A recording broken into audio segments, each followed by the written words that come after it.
आज जो golden tips के अंदर मैं चर्चा जो करने जा रहा हूं उसका सब्जेक्ट है bad effect of nursing. Bad effect of nursing means जो माँ अपने बच्चे को दूध पिलाती है तो उस अवस्था में कुछ कंप्लेन जो है कभी कभी बच्चों के साथ भी घट जाती है और कभी कभी उस माँ के साथ भी घटती है। तो ऐसी स्थिति में जब एक माँ अपने बच्चे को दूध पिलाती है तो उस अवस्था में बच्चे के साथ क्या घटना घटती है और उसे किस मेडिसिन से ठीक किया जा सकता है, और अगर उसके मदर के साथ अगर किसी तरह की घटना घटती है तो हम उसे कैसे ठीक कर सकते हैं। तो सबसे पहले जो मैं चर्चा करने जा रहा हूं वो है बच्चे के साथ जो घटना घटती है। अगर कोई माँ गुस्से की हालत में अगर अपने बच्चे को दूध पिलाती है, गुस्सा करके, मान लिया किसी से लड़ाई झगड़ा हो गया, बहुत गुस्से में आ गई और गुस्से में आने के बाद अगर वो अपने बच्चे को दूध पिला दी तो दूध पिलाने के बाद उस बच्चे के ऊपर जो इफेक्ट पड़ता हो, चाहे वो किसी तरह का कोई इफेक्ट हो, चाहे वो हाई टेम्परेचर आ जाए, पेट खराब हो जाए, कन्वल्सन होना शुरू हो जाए, या किसी तरह का कोई भी कंप्लेन अगर बच्चे के साथ आ रही हो गुस्से के हालत में दूध पिलाने के बाद, तो ऐसी स्थिति में हम जो मेडिसिन की चर्चा कर देते हैं और वो मेडिसिन है कैमोमिला और दूसरी मेडिसिन है नक्स भूमिका। ये दो मेडिसिन हम उस समय सोचते हैं हम कैमोमिला भी दे सकते हैं और नक्स भूमिका भी दे सकते हैं, मगर हम इंडिविजुअलाइज करके अगर देख ले तब हम पता चलता है कि किस पेशेंट को कैमोमिला दें और किस पेशेंट को हम नक्स भूमिका दें। दूसरी स्थिति क्या होती है, जब कोई माँ डर गई किसी चीज से, भय से, अंधेरे में किसी भी कारण से उसके मन के अंदर डर की भावना जाग गई और डरने के बाद अगर बच्चे के अंदर किसी तरह का कंप्लेन अगर आ जाती हो तो ऐसी स्थिति में हम उस बच्चे को हायोसाइमस और दूसरी मेडिसिन ओपियम भी सोच सकते हैं। तो उस बच्चे के लिए हायोसाइमस भी दे सकते हैं और ओपियम भी दे सकते हैं। यहाँ भी हम इंडिविजुअलाइज करके देख लेंगे कि बच्चे को ओपियम देना चाहिए या हायोसाइमस देना चाहिए। तो ये दो परिस्थिति जो घटती है वो नर्सिंग होम में बच्चे के साथ घटती है। मगर कुछ ऐसी परिस्थिति होती है जो बच्चे के साथ नहीं, नर्सिंग करने के वक्त दूध पिलाने के बाद माँ के साथ भी घटना घट जाती है। तो वैसी स्थिति में हम क्या सोचना पड़ता है। तो बच्चे अगर माँ के साथ जो घटना घटती है तो हम उस सिम्टम्स को नोट करते हैं।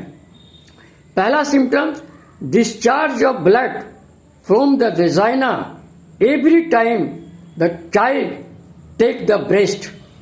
जब बच्चा माँ का दूध पीना शुरू करता है तो उस वक्त माँ को वेजाइनल ब्लीडिंग स्टार्ट हो जाती है और ऐसी स्थिति में हम जो मेडिसिन की चर्चा करते हैं वो मेडिसिन है साइलेशिया और दूसरी मेडिसिन है क्रोटोनटिक।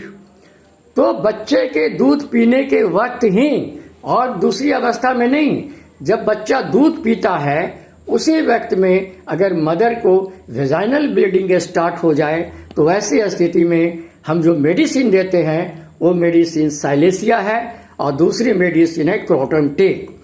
Next, when child nurses pain goes from the nipple to all over the body. Nipple से पेन स्टार्ट होकर करके पूरे बॉडी के अंदर जब पेन चला जाता हो तो ऐसी स्थिति में उसके मदर को जो मेडिसिन पड़ती है उस मेडिसिन का नाम है फाइटोलक्का। फाइटोलक्का दे करके हम उस पेशेंट को, उस मदर को आराम कर सकते हैं।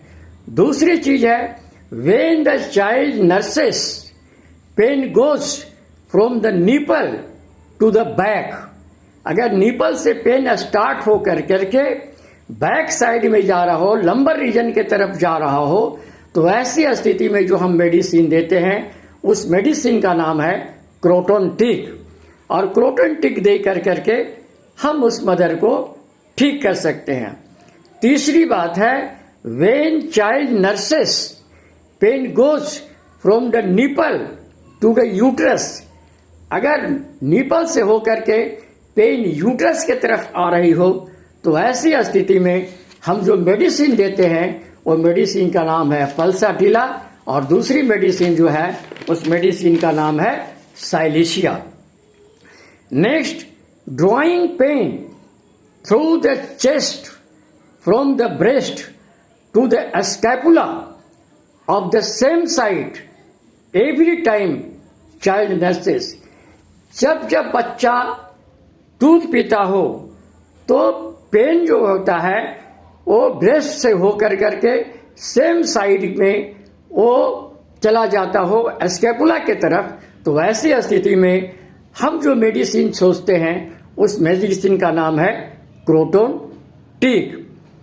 तो ऐसी स्थिति में हम क्या करते हैं कि उस पेशेंट को, चाहे मदर हो और चाहे बच्चे हो, तो दोनों को जो कंप्लेंट आती है तो हम मेडिसिन दे करके उस कंप्लेंट को दूर कर सकते हैं।